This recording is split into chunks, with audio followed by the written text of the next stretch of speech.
This podcast is brought to you by Voice and Vision, bringing help, hope, and healing to individuals, families, and communities affected by mental illness, addictions, and disabilities in southeastern Pennsylvania. Financial support for this podcast is provided by a Veterans Trust Fund grant from the Pennsylvania Department of Military and Veterans Affairs.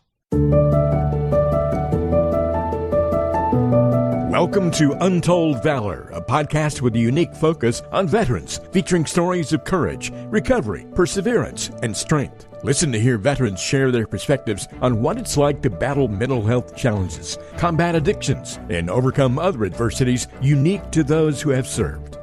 Welcome to this edition of Untold Valor, a podcast with a unique focus on veterans with stories of courage, recovery, perseverance, and strength. Listen as veterans share their perspectives on what it's like to battle mental health challenges, combat addictions, and overcome other adversities unique to those who have served. Looking forward to this week's edition here on the podcast. As always, we have some great guests that join us. And continuing on with our March theme, which is March was all about women this month, we're going to be talking with Lena Fowler, a decorated United States Navy veteran of 17 years, including Operation Desert Storm and at Ground Zero in the aftermath of September the 11th. So Lena's going to be joining us. Lena, welcome in. Thank you so much. How are you? Thank you. I'm fine. Very good to have you here. And, of course, Reverend Ben's with me as always. Reverend Ben, how are you? I'm doing fantastic. How you doing, Lena? Doing good. Thank you for having me. Yeah, absolutely. Look forward to chatting with you about your experience. So we kind of keep it simple, Lena, just to kick things off. Tell us a little bit about you and in your time in the service. And I kind of touched on it. Obviously, you spent 17 years, so thank you for your service. And just kind of start us there. I went in the Navy at the age of 20. I had a tragedy in my family, and I had two babies, and I had to figure out how to secure their future. So I decided to go in the Navy, in which my oldest brother was in the Navy. Best decision I ever made. Being 20 years old, never leaving home, grew up in a church. Of course, I tried to do everything I was big enough to do that I couldn't do at home. I got kicked out of two schools, and I got stationed at Naval Hospital, Charleston. That was my first duty station. And from there, I got sent to Desert Storm. So when I got sent to Desert Storm, I was 22 years old. And of course, being in your early 20s, you don't think you're going to die. You think you're going to live forever, that you can do any and everything. Right. And I literally tried to do any and everything. At the age of 22, I didn't realize how serious war was until I actually got there. When I got there, my order said 30 days. The admiral came by and said, "Hey, by the way, your orders have been extended indefinitely." Yeah. By then, I thought I was going to have a heart attack. But I was out there for 9 months, met some amazing people. Of course, I saw tragedies of war. Unfortunately, because I was stationed at a hospital, I didn't see action, but I saw the results of war. Moving forward, I came back to Charleston, South Carolina, re-enlisted, went to Norfolk, Virginia, and then I got stationed on board a ship. So my first ship was a subtender. We were 60% women, 40% men, and I qualified for a program which is called CAP, where the captain can advance the top 5% of crew members. So I didn't have to take an exam to advance to the next pay grade. It was pretty much given to me. There was a senior chief on my boat, and we're still friends today. Senior Chief Duplessis, he ran past me one day and he said, "The Lord is getting ready to bless you." Didn't have a clue what the man was talking about. Heard it over the PA system. My name was the first name called where I was advanced to the next pay grade. At that time, I still didn't take things serious. I wanted to party and have fun and act like I had no home training. So I appreciate the fact that throughout my military career, I always had a covering. My first ship decommissioned. So I was a part of the decommissioning crew. And then I had the option to go to an aircraft carrier, to be one of the first women to go on an aircraft carrier, or to go on a brand new ship. So I opted to go on a brand new ship. So my second ship was USS Arctic, and I'm a plank owner. So if the ship was still a USS, whenever I go on that ship, they would have to announce my coming and my going. Oh. So I thought that was, pretty cool. Yeah. Did the first med cruise on that ship. And when I came back from the med cruise, that's when I got out the Navy. And I figured I needed my time to continue. I joined the Army Reserve. I was in there less than a year because someone came to me and said, "Hey, if you want to go to school and go to school for free, join the New Jersey Army National Guard. Tuition is 100%. Plus, on top of having a GI Bill that would cover my books and my fees. Yeah. So I jumped out of the Army Reserve, and at that time I was transitioning into corrections, New Jersey corrections. So it worked out perfectly. I got out of the Army Reserve, I started corrections, and I started the Guard. So in the Guard, while I was in there, I was at a lineup, and the captain said, "Whose name did I not call?" And I raised my hand, and he was like, "Yeah, come to center control." So went to center control, and he told me my unit was activated for 9/11. So we were boots on the ground for 9/11. We were literally in New York City with everything going on. Wow. So go ahead. I'm sorry. Oh, no, wow. It's just amazing. Just one thing after the other, right? Just going and going and going. With when you were talking about being in the Navy and on the aircraft carrier, my daughter is on a station on a new ship as well as the aircraft carrier, and so it kind of resonates with me a little bit. And Reverend Ben as well, because he was a corpsman, right? Yes, I was a corpsman in the Navy with the Marines. Nice. FMS school? Yep, FMF. They sent me to FMS after the war, and I wasn't even a corpsman. What? When we got ready to start the podcast, folks, she said, "Oh no, I'm on here with." I think she said, "You're a PK, right?" You said you're on here yes. with a preacher. She was getting a little nervous, but it's all good stuff. So anyway, tell us. Continue on. Sorry. So September 11th, you were ground zero. So after, they released us, from our duties. Less than 6 months later, we had to do the bridges and the tunnels. So I was still working for New Jersey DLC and found out I was able to double dip. So the state paid me as if I came to work every day while I was playing military. So we were on a 3-week rotation, and I did 3 tours on a rotation back to back. So I was going for 9 weeks on that. And then I decided, hey, I want to go to school to be a mechanic. So they sent me to school to be a mechanic. I think I was in school for like 6 or 7 weeks. So I was going 9 weeks plus the 6 to 7 weeks for school. And then once I finished school, then I did another 6 weeks on the bridges and tunnels. Wow. And I got paid by, again, the state of New Jersey, DLC, and the Guard. Then I had a stroke. You had a stroke? Yes, I had a stroke. Wow. January 14, 2003, 2 days after drill. Wow. And so did that cause you, I mean, obviously, is that what kind of ended your career, or did you continue on? No, that ended my career. Yeah. My doctor still to this day would not release me to such a hostile environment. Wow. So let me ask you, so obviously you saw a lot of stuff there. One of the things we do here on the podcast, Lena, obviously is share stories for folks, to hopefully find some resonance in their own story about dealing with whatever issues they might be. Did you, with everything you saw in Desert Storm, then of course, 9/11, did you have some residual PTSD from that? Did you seek out some help? Because I want to talk about what you're doing now, because you are a community outreach specialist in the Veterans Multi-Service Center in the Philadelphia area. So I was just curious if you kind of had some issues there, and is that what led you to continue, helping others? So while I was in school, I just graduated from Bucks County Community College last year. Uh-huh. And my professor, I would literally come to school, but I wouldn't go to class. I would sit in the Veterans Lounge, and, it was hybrid. So my professor, she was like, "Lena, where are you?" I was like, "Oh, I'm upstairs." And she's like, "Well, you need to be in class." I'm like, "Yeah, no." And as she paid attention to what I was and wasn't doing, mm-hmm. she said, "Hey, I think you need to be evaluated for PTSD." And I thought about it, and I procrastinated, where she was like, "Okay, if you're in the building, once I get done teaching this class, I am going to personally take you to the VA hospital and get you evaluated, because enough is enough." And it wasn't an issue where I was going off the rails. It's just that I just want to be by myself. I would come home. I live alone. So I would come home. I wouldn't turn on nothing, not a light, not a TV, nothing.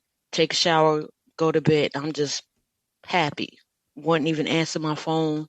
And my best friend, we talk at least every other day, if not every day. And a couple of times she had to call my mother, like, "Hey, I haven't talked to Jazz." have you heard from her? What's going on? And my mother would call me and say, hey, have you talked to Carolyn? No. She's been trying to call you. Yeah. Well, I'm going to need you to call her. So this particular professor, she's not just a professor, but she's also the county commissioner for Butts County. And she's a personal friend. So while going to school, while transitioning into the being diagnosed and getting help, I actually was the president of the Veterans Club at Butts County Community College, and I had my own group of advisors. And what I appreciate the most about my advisors is that they knew how to handle me. They saw me in all 4 seasons of my life. They saw me through when my father passed away.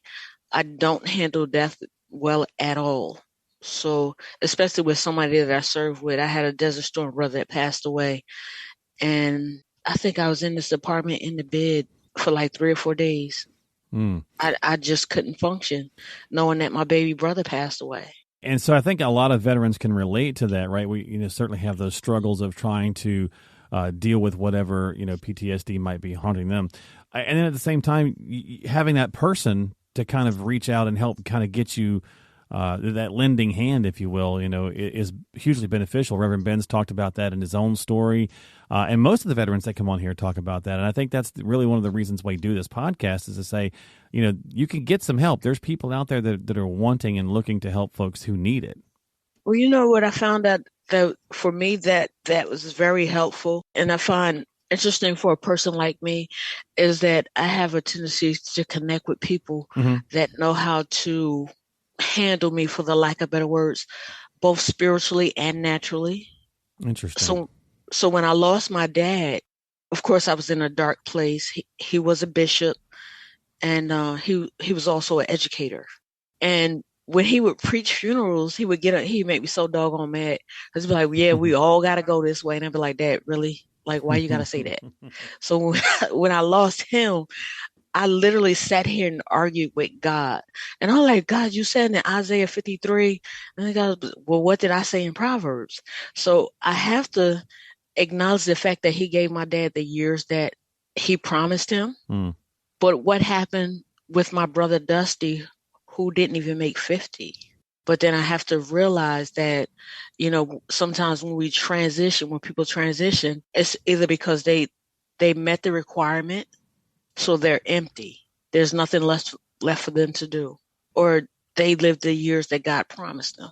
It's only, or because of the time that we live in now, sometimes God snatches us out of here so that because we can't handle what's to come, all these shootings, these viruses, and, it's just so much stuff going on in the world. So I had to come to some type of reality of God's word being fulfilled. And I'm not trying to be too preachy, but that's kind of what keeps me going. So I have 2 sets of godparents. One set is still alive. And I called my godmother and said, Mom, I got to do this podcast, but I don't want to appear too preachy and I don't want to appear too churchy. But my reality is, throughout my military career, I always had a covering. There was always someone there that covered me. My senior chief, he was a preacher. He's a preacher. My pastor, he was a warrant officer in the Navy. When I was in the war, I had a choir, and we had a chaplain who was a preacher in real life. It just wasn't his job.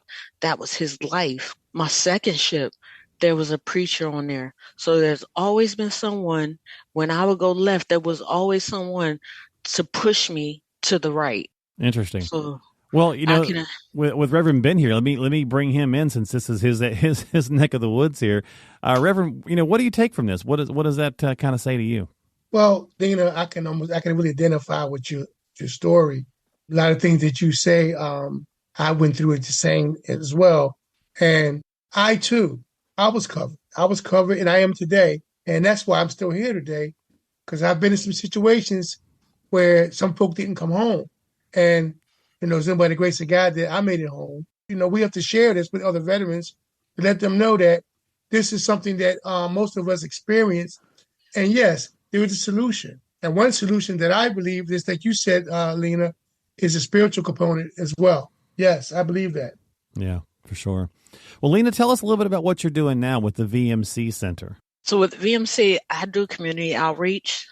And because I'm coming in the door with experience and well connected, and particularly to my community, Bucks County, I am trying to, and so far, thank God, I have been successful with connecting VMC to Bucks County, because now we're starting to meet the needs of veterans in Bucks County. So it's easy for me to call Congressman Brian Fitzpatrick's office and say, hey, Mac, this is Lena. This is what I need. Can you help me? Or I can call the county commissioner and say, hey, this is what we need. Or I can call Delaware County Director of Veterans Affairs and say, hey, it's me. This is what we're doing. Are you on board with it? So I am actually hands-on with veterans, but not as much as I am with the other organizations. But that support is going back towards veterans, correct? Absolutely. Yeah. Absolutely. Yeah. Well, that's really the point, right? Is trying to kind of give back, and I think most of the veterans we've had on the show talk about that. When they hit bottom or they hit wherever was going on, it was kind of finding their way forward for themselves, but then also realizing, and Reverend Ben, you say this all the time too, is helping another person really helps yourself. Exactly. In order to keep it, you got to give it away. Yep. Very well. Well, Lena, thank you so much for being here. We kind of wrap things up. We usually with a kind of a basic question of, if you were sharing a message to other veterans who are listening, who maybe struggle, who maybe were in some places that you were in or similar, and thinking, I'm not sure how to get help, or do I want help, or whatever that might look like, what kind of message would you share with them? Find someone you can trust. Be open to strangers, because the Bible says we entertain angels unaware. When you dealing with a stranger, it's a blank slate. Like, they have no influence of someone else about you or about your situation. And you never know. There are actually people out there that are available and willing to help change our life. And it can be something as simple as a good morning or a good afternoon or how you doing. Have a good day. Don't take those things for granted, because it literally can change your attitude and your altitude. But definitely get connected with other veterans, other resources. There's a ton of resources out there, VMC. We are open arms for veterans that need help. We offer a plethora of sources and services. And what we can't do, we can definitely refer them out. I personally connected with our New York veterans, NYC veterans, and I get in support groups. So there's a group in New York called Guardian Revival. So I'm bringing them to VMC. We have the Veterans Breakfast Club, where it's literally a breakfast. And actually, the Veterans Breakfast Club will be doing a presentation at Bucks County Community College April 29th. But the goal is to let VMC see what the Veterans Breakfast Club do, so that we can partner with the city of Philadelphia to bring the Breakfast Club to Philadelphia. So we got a lot of stuff going on, but definitely as a veteran, you have to stay connected to another veteran. I don't necessarily, like a lot of people say, the government needs to take care of veterans, which is true. But the reality is that we need to take care of ourselves and each other. Great point. I am my brother's keeper. Yeah. I got your six.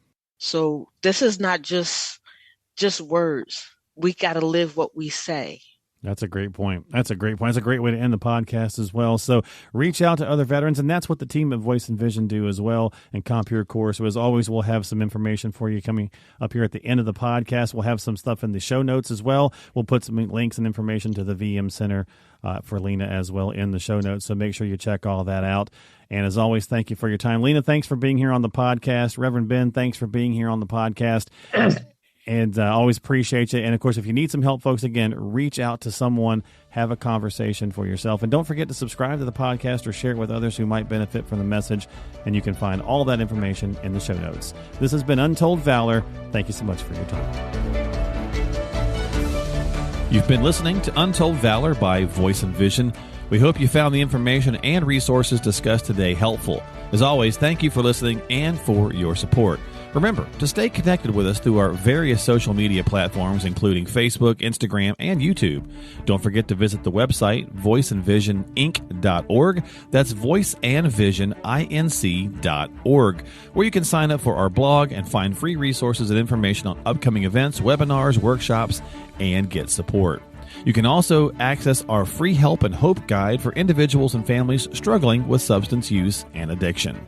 If someone you know is struggling, please reach out for help because you and your life matter. Remember, the National Suicide and Crisis Lifeline is available to you at any time by dialing 988. We are all ambassadors of hope and recovery. And if you want to share your story, please contact us. Compeer Corps is also looking for veteran mentor volunteers and veteran participants. To find out more information about Compeer Corps, please call 610-541-0790. That's 610-541-0790. You can find all the links and contact information for the resources mentioned on today's episode by checking the description and the show notes section of your app. Thank you again for tuning in and for your support. Until next time, this has been Untold Valor.